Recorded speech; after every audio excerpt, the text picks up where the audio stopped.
Assalamualaikum warahmatullahi wabarakatuh. Waalaikumsalam. Perkenalkan, nama saya Edi Wibowo Susanto. Saya mahasiswa Magister Manajemen Universitas Sarjana Wiyata Taman Siswa, konsentrasi SDM.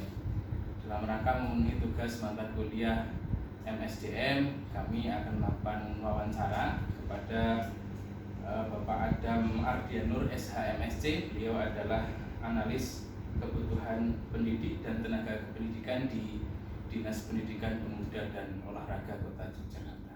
Selamat pagi Pak Adam. Pagi, Mas. Mohon maaf ini mengganggu waktunya di sela-sela bekerja Pak Adam. Siap. Kami ingin menggali kaitan dengan analisis jabatan Mas Adam di Mas Adam saja ya, ini biar lebih akrab. Iya, siap. Monggo. Kami ingin mengetahui bagaimana sih proses analisis jabatan atau kebutuhan pegawai di Dinas Pendidikan Pemuda dan Olahraga Kota Yogyakarta. Monggo Pak Adam. Terima kasih Mas Edi. Berbicara terkait dengan analisis jabatan, tentunya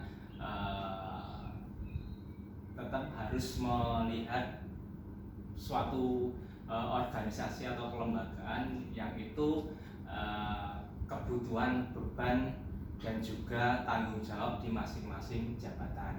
Jadi ketika kita berbicara anjab atau analisis jabatan, tentunya di situ ada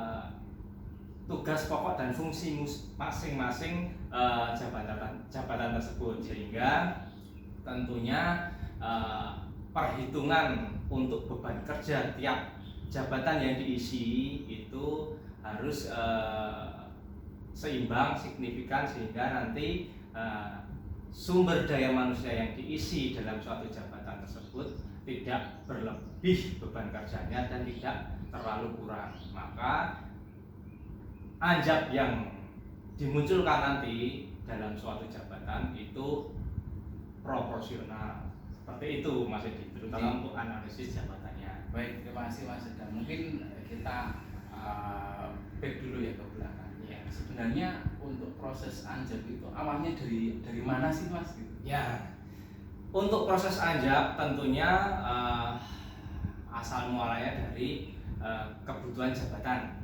Kebutuhan jabatan itu untuk saat ini diatur dalam Permenpan RP nomor 41 kalau nggak salah, ya. Itu sudah ada nomenklatur jabatan. Nah, di suatu organisasi perangkat daerah ataupun di unit kerja atau subunit kerja, tentunya kebutuhan jabatan untuk bisa menyelesaikan suatu pekerja atau menyelesaikan suatu tujuan daripada suatu organisasi itu kan perlu diadakan jabatan-jabatan tertentu. Nah, ketika kita di Dinas Pendidikan tentunya ada beberapa unit kerja di OPD Dinas Pendidikan. Contohnya yang menangani terkait dengan perencanaannya, terkait dengan sumber daya manusianya, terkait dengan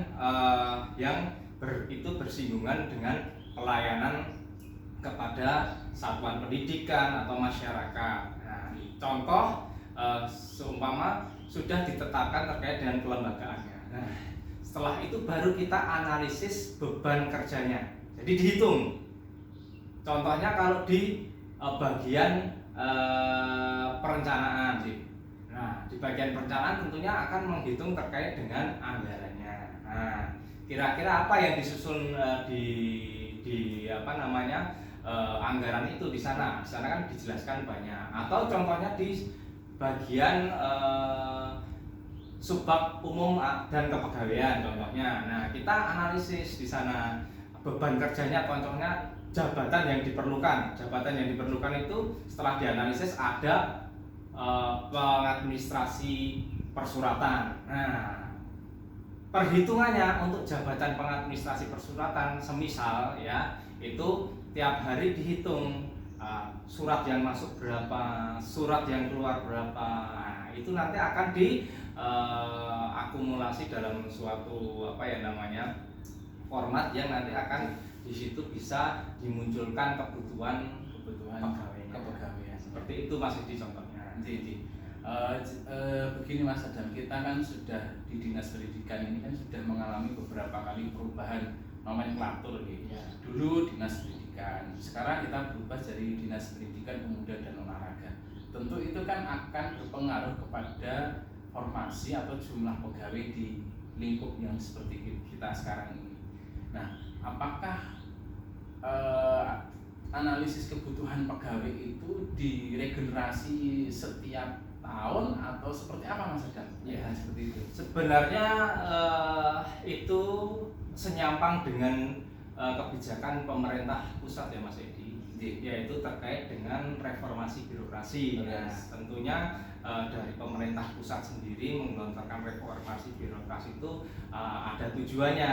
Ya, tujuannya yaitu perampingan terkait dengan proses birokrasi yang ada di baik di pemerintah daerah, di satuan pendidikan, di instansi manapun, baik vertikal maupun horizontal. Nah, dengan ruh reformasi birokrasi ini tentunya mengimbas kepada kelembagaan yang ada di daerah. Nah, kelembagaan yang ada di daerah, seumpama di sana dianalisa ada beberapa OPD yang itu bisa di tanda kutip jadikan satu ya, sehingga proses daripada tujuan dari apa yang diinginkan masyarakat maupun yang inginkan oleh publik dalam arti sekolah kalau di dinas pendidikan, nah itu bisa lebih cepat tercapai, terlayani. Nah, mungkin salah satunya itu juga selain senyaman dengan itu juga terkait dengan impactnya itu imbasnya kepada tujuan dari organisasi itu sendiri, di mana apabila suatu organisasi perangkat daerah itu bisa digabung, mungkin nantinya setelah berjalan itu bisa meningkatkan kinerja organisasi itu sendiri. Jadi seperti itu Mas Edi. Ini semakin menarik ini. Kita kan sekarang eranya sudah era reformasi birokrasi Mas ya. Bahkan kemarin Pak Presiden kita menyampaikan bahwa nanti ke depan pegawai itu akan semakin dikurangi, digantikan dengan teknologi ya kalau tidak salah. Kemudian tetapi juga sampai sekarang kebutuhan pegawai itu banyak yang kosong dan akhirnya diisi dengan tenaga teknis. Apakah ini juga tidak seimbangnya antara yang pegawai purna dengan pengadaan pegawai baru Mas Adam? Kira-kira ya, dilema kita itu seperti ini saat ini Mas Edi, dan ini pun untuk merubah itu tentunya kalau dari pemerintah pusat sendiri itu akan sangat kewalahan, di mana terkait dengan moratorium pegawai saat ini yang sudah dijalankan, tetapi kan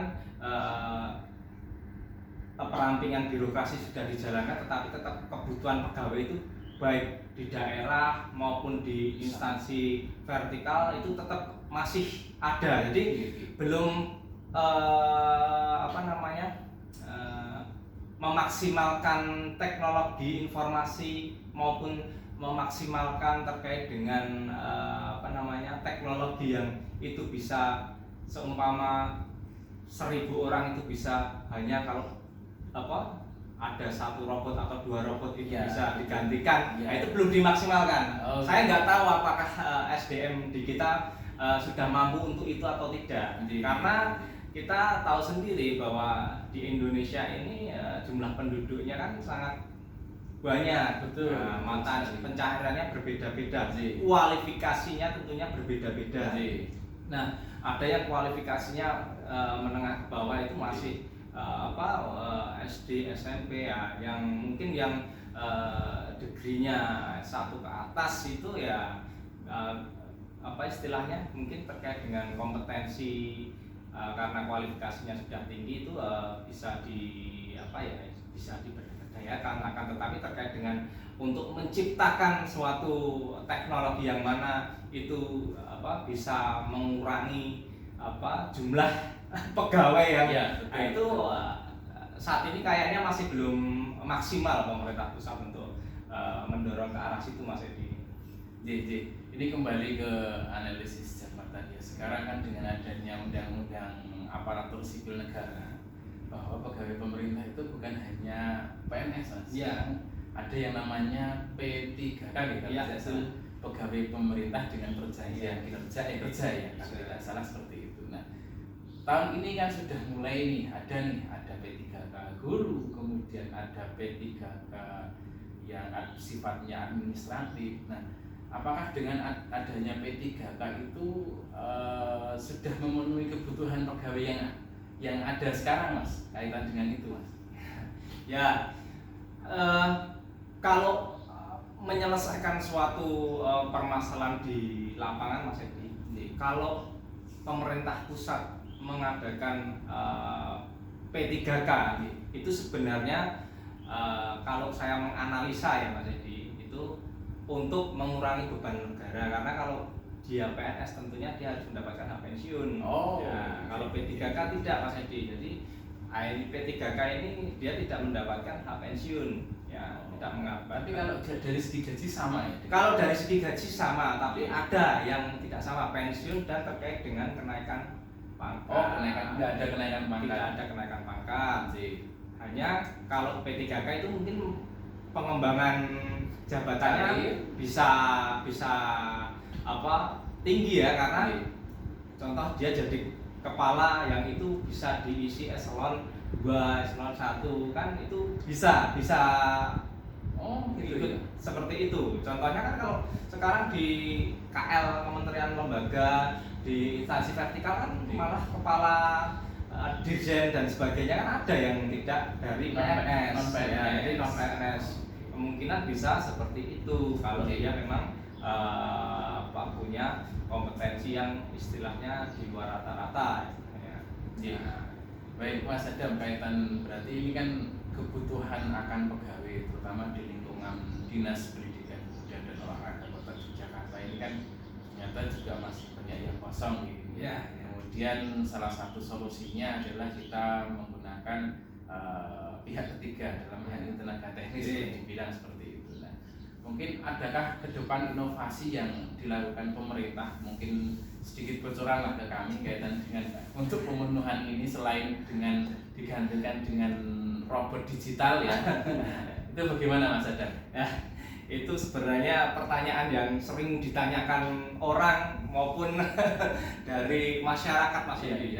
Jawabnya juga bingung, karena kalau dilihat dari segi aturannya sendiri Mas Edi, dengan adanya PP 48 2005 itu sudah dijelaskan di pasal 8-nya kalau nggak salah, bahwa di bawah instansi kepegawaian manapun itu tidak boleh mengangkat pegawai selain PNS dan ASN. Iya betul, itu sudah tidak. Nah sekarang ada P3K, ya ada P3K, tapi P3K yang dimaksud di sini itu kalau dari, karena saya membawa yang di sekolah ya Mas, jadi tidak ada yang teknis, dalam arti yang semuanya di formasi jabatan yang fungsional. Contohnya guru, contohnya pamong belajar, contohnya semua yang berbau fungsional itu P3K masuk ke sana, karena memang di PP 49 2018 manajemen P3K itu sudah diatur di situ. Tapi kalau yang terkait dengan yang teknis tadi ya, yang itu merupakan yang istilahnya kalau orang awam menyebutnya itu honorer.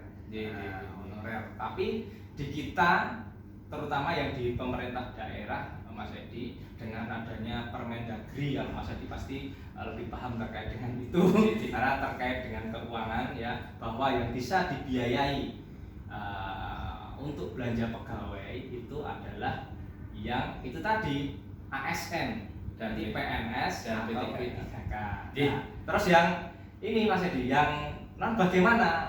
Yang non ini kalau di pemerintah Kota Yogyakarta itu dialokasikan dengan belanja bukan pegawai tapi dengan jasa perorangan. Baik Mas Adam, terima kasih ini karena waktunya sudah mepet sekali. Jadi mudah-mudahan ke depan ASN kita lebih baik kinerjanya, kualitasnya, dan harapannya kemudian terhadap layanan terhadap masyarakat juga lebih baik. Terima kasih Mas Adam atas waktunya, dari mohon maaf sudah mengganggu aktivitas kesehariannya. Terima kasih. Begitu Bapak Ibu yang bisa kami sampaikan kaitan dengan wawancara dengan Mas Adam. Terima kasih, kami akhiri. Wassalamualaikum warahmatullahi wabarakatuh. Waalaikumsalam warahmatullahi wabarakatuh.